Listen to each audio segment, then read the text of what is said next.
BRICS क्या है, आखिर अमेरिका ब्रिक्स से क्यों इतना डर रहा है। लेकिन सबसे बड़ा मुद्दा यही है कि जब यूएस डॉलर का बहिष्कार होगा तो अमेरिका के ऊपर क्या इंपैक्ट आएगा। अमेरिका एकलौता सुपर पावर बना हुआ है, लेकिन वो डेट थी 23 अक्टूबर 2024 का, जब उसे एक संकेत जाता है कि उसकी सुपर पावर की कुर्सी खतरे में है। लेकिन अमेरिका और बहुत सारी जगहों पे अपने ही बुरे जाल में फंसता जा रहा है। अमेरिका 19वीं सेंचुरी से ही विकसित राष्ट्र है, लेकिन जैसे ही वर्ल्ड वॉर सेकेंड समाप्त होता है अमेरिका एक सुपर पावर बनकर के उभरता है। लेकिन उसके साथ साथ यूएसएसआर भी सुपर पावर था, लेकिन अमेरिका ने यूएसएसआर के 15 टुकड़े कर दिए। 1991 में जब यूएसएसआर टूट जाता है तब से लेकर के और आज तक अमेरिका एकलौता सुपर पावर बना हुआ है, लेकिन वो डेट थी 23 अक्टूबर 2024 का, जब उसे एक संकेत जाता है कि उसकी सुपर पावर की कुर्सी खतरे में है। आखिर ये उसकी ये सुपर पावर की कुर्सी कैसे खतरे में है जो अभी तक बरकरार थी, और क्यों खतरे में है, और कैसे उसकी ये सुपर पावर की कुर्सी खत्म हो सकती है, उसी चीज का मैं जिक्र इस वीडियो में करने वाला हूँ। बहुत ही इंटरेस्टिंग वीडियो होने वाला है, आप वीडियो को लास्ट तक जरूर देखें। होता ही हुआ कि 23 अक्टूबर 2024 को ब्रिक्स समिट का जहां रसिया में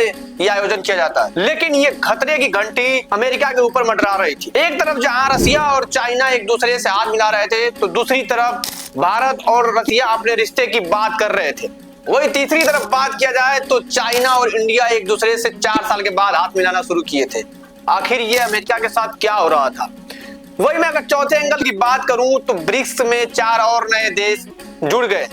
ईरान, इथियोपिया और इजिप्ट के साथ यूएई भी इस ग्रुप का मेंबर बन गया। इस सब कुछ देखते हुए अमेरिका को रास नहीं आ रहा था, लेकिन सवाल ये उठता है कि ब्रिक्स क्या है, आखिर अमेरिका ब्रिक्स से क्यों इतना डर रहा है, उसके माथे की जो लकीर है वो क्यों इतना ज्यादा सिकुड़ती जा रही है। ब्रिक्स उभरते हुए अर्थव्यवस्था वाले देशों का एक समूह है, जिसका कार्य ब्रिक्स के अंदर जो भी देश है उनको बहुउद्देशीय सहायता प्रदान करना है। इसका जो मेन उद्देश्य है वो यूरोप महाद्वीप और उत्तरी महाद्वीप के जो देश है उनको आर्थिक और राजनीतिक स्तर पे बहिष्कार करना। इसी को देखते हुए अमेरिका को बहुत ज्यादा प्रॉब्लम होती है। अमेरिका को क्या पता था कि ये जो ग्रुप है 2009 में जब इसकी स्थापना होगी तो आज मुझे ये सारे प्रॉब्लम क्रिएट करने पड़ सकते हैं। 2009 में ब्रिक्स का स्थापना होता है, 2010 में साउथ अफ्रीका भी जुड़ जाता है, और ब्राजील, रसिया, इंडिया, चाइना के साथ साउथ अफ्रीका जुड़ने वाला 5वां देश होता है।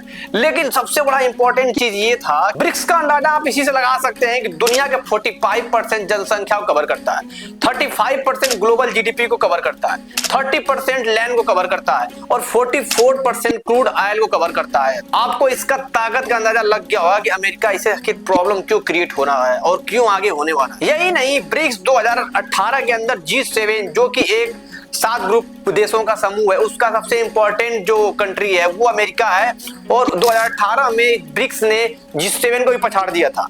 और अभी जो इंटरनेशनल मॉनेटरी फंड IMF ने घोषणा किया है और जो ग्रोथ प्रोजेक्शन है वो 4% रखा गया है, लेकिन वही दूसरी तरफ जो G7 है उसका 1.8% ग्रोथ प्रोजेक्शन है। अमेरिका को जैसे ही थोड़ी मोड़ी चैन की सांस आने वाली थी, वैसे ही मिस्टर पुतिन ने अमेरिका को संकेत दिया, ब्रिक्स की तरफ से करेंसी लॉन्च करने के लिए संकेत दिए। लेकिन सबसे बड़ा मुद्दा यही है कि जब यूएस डॉलर का बहिष्कार होगा तो अमेरिका के ऊपर क्या इंपैक्ट आएगा। अटलांटिक काउंसिल के अनुसार अमेरिकी डॉलर का उपयोग 88% करेंसी एक्सचेंज के लिए किया जाता है दुनिया में। वही दूसरी तरफ दुनिया का 59% जो केंद्रीय बैंक है उनका जो विदेशी मुद्रा भंडार है वो 59% यूएस डॉलर ही है। अमेरिकी फेडरल बैंक के अनुसार अंतर्राष्ट्रीय व्यापार चलन में जो डॉलर का प्रभुत्व है, आप इससे समझ सकते हैं कि 96% अमेरिका के अंदर डॉलर का यूज होता है अंतर्राष्ट्रीय व्यापार चलन में, वही 74% एशिया प्रशांत महाक्षेत्र में, और शेष दुनिया में 79% इसका उपयोग होता है। तो अभी तक आप डॉलर का डोमिनेंस देख सकते हैं कि किस तरीके से पूरा दुनिया में छाया हुआ है। लेकिन ब्रिक्स करेंसी आते ही अमेरिका का जो डॉलर है, यूएस डॉलर, वो बिल्कुल डोमिनेंस करना बंद कर देगा। जो ब्रिक्स देश है उनके बीच एक एकीकरण हो जाएगा। जिस तरीके से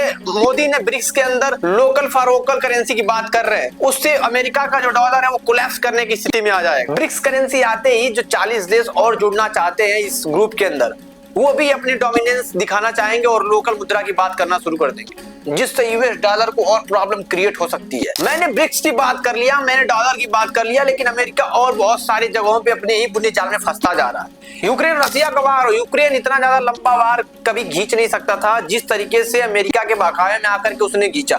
इससे भी एक छवि जो होनी चाहिए थी अंतरराष्ट्रीय लेवल पे अमेरिका का डाउन हुआ।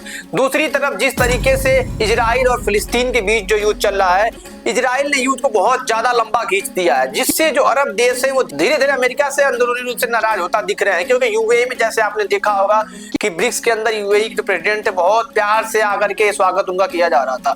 वही दूसरी तरफ कनाडा और जो इंडिया के बीच का जो मुद्दा चल रहा है वो भी अमेरिका के लिए सही नहीं है, क्योंकि जिस तरीके से एक अस्थिरता उत्पन्न होती जा रही है कनाडा और इंडिया के बीच में, इससे अमेरिका को बीच में आना पड़ता है और किसी ना किसी एक का स्टैंड लेना पड़ता है।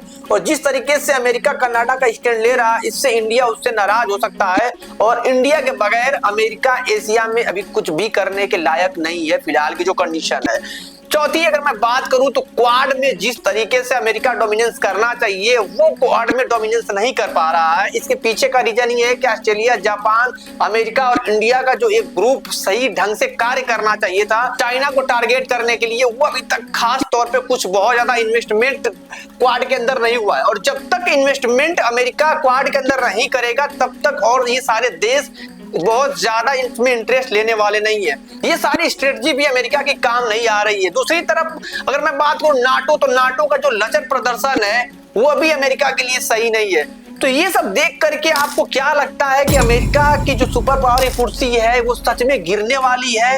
तो आप कमेंट में जरूर इस चीज को बता सकते हैं। वही अफगानिस्तान के साथ जैसे अमेरिका के रिलेशन थे, अफगानिस्तान में बैठ करके अमेरिका पूरा एशिया को कंट्रोल कर सकता था, लेकिन जैसे ही बाइडेन की गवर्नमेंट आती है वहां से भी अमेरिका भाग खड़ा होता है और ये प्रॉब्लम आगे आकर के अमेरिका को बहुत ज्यादा प्रॉब्लम क्रिएट कर सकता है। क्योंकि अफगानिस्तान के अंदर अगर अमेरिका होता तो वो रसिया और चाइना को काउंटर अटैक बहुत अच्छे से कर सकता था और जासूसी भी वहां से की जा सकती थी बहुत प्यार के साथ। लेकिन अमेरिका अभी तक इस सब चीजों में धीरे धीरे फेल होता हुआ नजर आ रहा है। उसकी स्ट्रेटजी में काम करने की जरूरत है।